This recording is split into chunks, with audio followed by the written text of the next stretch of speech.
Resident Evil 4 Remake surpassed all of my expectations. I was always of the mind that the original RE4 had more to lose with the remake than be able to make it into something fans would appreciate. Even with some aspects of the game that were cut or altered, I didn't miss the original all that much. In fact, the flow of the game, the dialogue, the tone, the characters, everything is an improvement in my opinion. Some of these improvements came at a small cost, and the remake is not as good as it could have been at this point, but there's still a chance more will be added to really round out the experience. Before you listen any further though, you'll want to make sure you subscribe for more videos like this and other stuff I do so you don't miss anything. Also, this review contains some spoilers, so you want to be aware of that. One of the first things you'll notice about the game, which continues throughout the whole experience, is that the environments are all familiar yet totally redesigned. And I'm not talking about just graphics here. The flow of the game and the maps lead you through all the areas you've seen before, but changes enough of it to keep you on your toes. You'll enter areas you know, but from a different angle, or some areas will be out of place from where you usually find them. You'll be going through the motions of the game as you nearly knew it before, and the game will suddenly throw a curveball at you. You can't just run through this game and expect it to play out the same as the original. The game sets all kinds of traps for seasoned RE4 fans who don't respect it. I learned that the hard way, multiple times. After a while, I learned to respect the potential dangers, but I would still get caught off guard from time to time. In addition to bringing back old locations faithfully, the game also takes some liberties to alter and add some new areas. Not everyone has enjoyed the darker tone or the way some characters were handled, but I appreciate the changes. If you liked the campy dialogue and cartoon villains from the original, it's not entirely absent here, but it is noticeably scaled back. Along those lines, I thought all of the characters were an improvement, especially Ashley. Sometimes her AI was a little frustrating, but her character, dialogue, and chemistry with Leon made her feel like an actual person, rather than just a caricature of a ditzy teenager. You see her character grow throughout the game, and there are genuine moments between her and Leon that make it feel like their shared experience is having a real effect on their relationship. It's mostly platonic, but you do notice some light flirting between them as well. It's a nice touch that I didn't expect the developers to put so much thought into. A lot of people seem to have problems with Ada, but I don't really understand why. I think it might have something to do with the voice actor, I don't know. I don't really follow that sort of thing very closely, but in a vacuum, just judging the game as it is, I thought Ada was fine. I think it all came together well, and I don't really have strong opinions about it either way. I do like it that they made her attire more realistic. I think some people may have perceived her and Ashley's change of clothing as a way of sanitizing the game, but I don't really have a problem with that. I can take it or leave it, really. I wasn't sure about Luis at first. The trailers made him seem like much more of a creep to me than the original. However, the remake actually fleshes out his character much more than before. He has clearer motives and an arc that's easier to follow this time around, and I also like it that we have more opportunities to have him as a cooperative NPC beyond just the cabin section, even if he was still mostly useless. The ammo drops were nice though.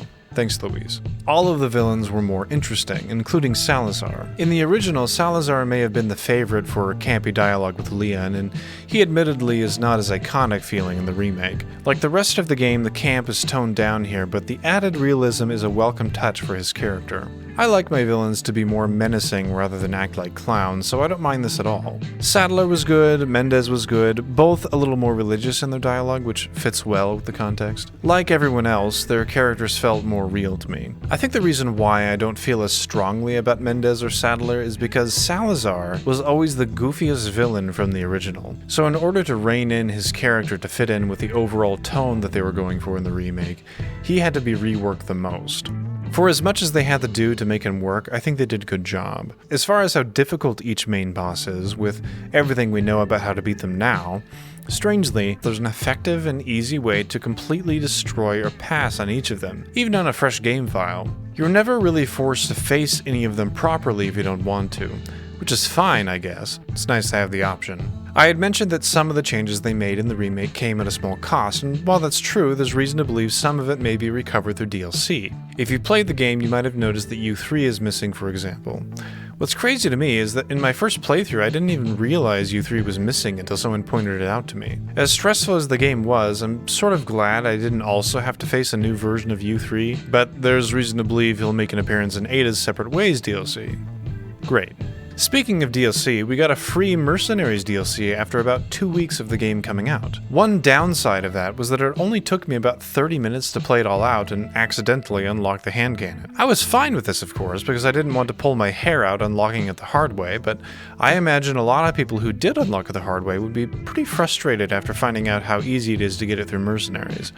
I would be if I put in that much effort. At the time of recording this, you can't change the difficulty of Mercenaries, and whatever difficulty it's set at, it's much easier than professional and hardcore mode. I love Hunk's infinite LE5 and the fact that Krauser can kill everybody with just a knife, but there simply aren't enough threats to keep it interesting. As soon as you kill 150 enemies, the game just sort of ends. While this is different from the original, I don't think it's better. I have more thoughts about this, but I'll talk about it a little bit later. Getting Luis as a playable character in Mercenaries just feels right.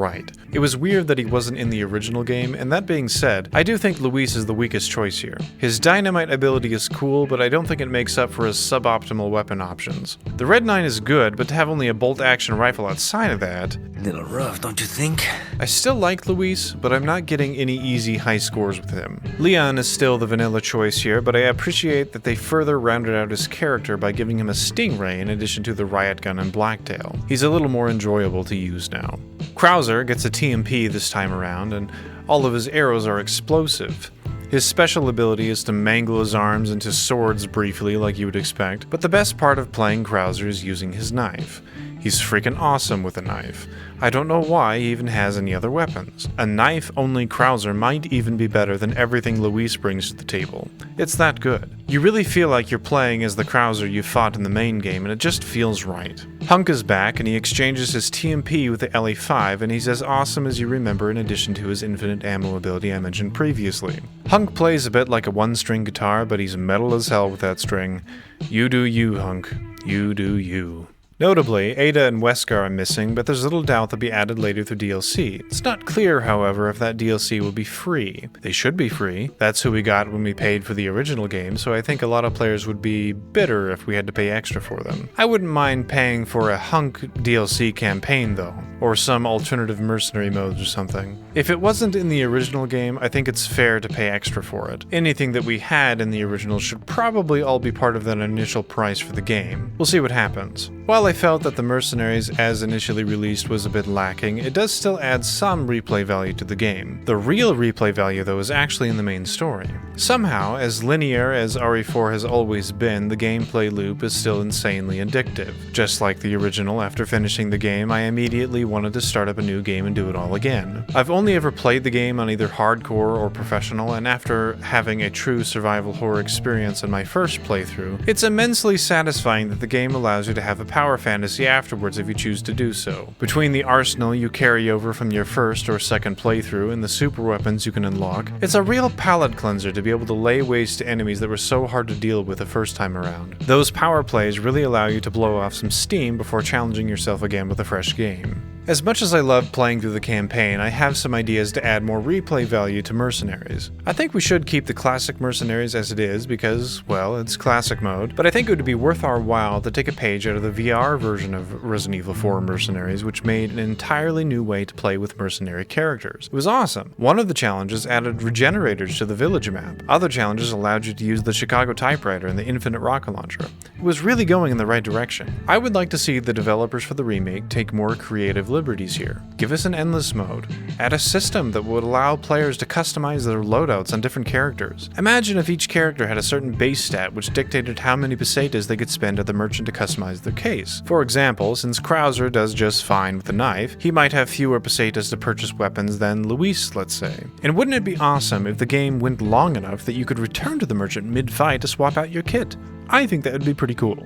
And add co-op, for crying out loud. Why not? Make more maps, bigger maps. You can add maps from other games. Add Raccoon City, add the mansion from the first game. Give us more playable characters like Chris Redfield and Jill Valentine and Barry even. Sure, they don't fit in with this game, but now they're just Hunk and he's just kind of there and no one minds. And while you're at it, add different enemies from the other remade RE titles. Throw in some lickers and OG zombies. I don't know, throw in Nemesis, why not? You could even do a mode that encourages stealth. You could have a rendezvous point they have to get to without being detected protected, and extra points for silent takedowns, and you get punished with overwhelming hordes if you get caught. You could have more story-driven modes where there's a series of tasks you have to complete before escaping or fighting a boss. Give me Iron Maidens, Navistadors, and even other characters to act as enemies. I even think there's some room for PvP with neutral enemies mixed in the middle. You could have all the typical game modes like Deathmatch and Capture the Flag, King of the Hill, all that, but with zombies mixed in there. You could also have something like a zombie kill point competition where you're competing with other players to see who can kill the most zombies. I wouldn't necessarily be into all of these modes, but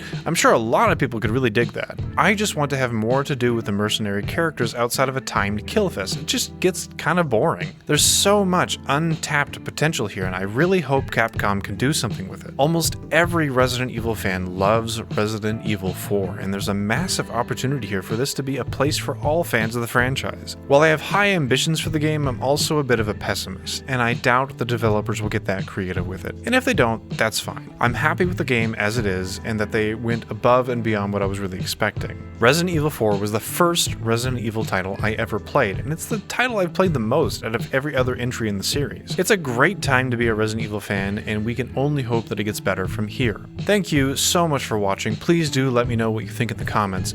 I've never made a video quite like this before, so if you like this format, please like the video and subscribe if you haven't already. That would help me a lot to know that I should make more of these in the future. I'll probably still be doing things like playing indie games and playing Dead Frontier 2 and that kind of a thing. Maybe doing some live streams here and there, but if this format does well, maybe I'll do more of this in the future too. So let me know what you think, and I'll catch you around next time. Bye!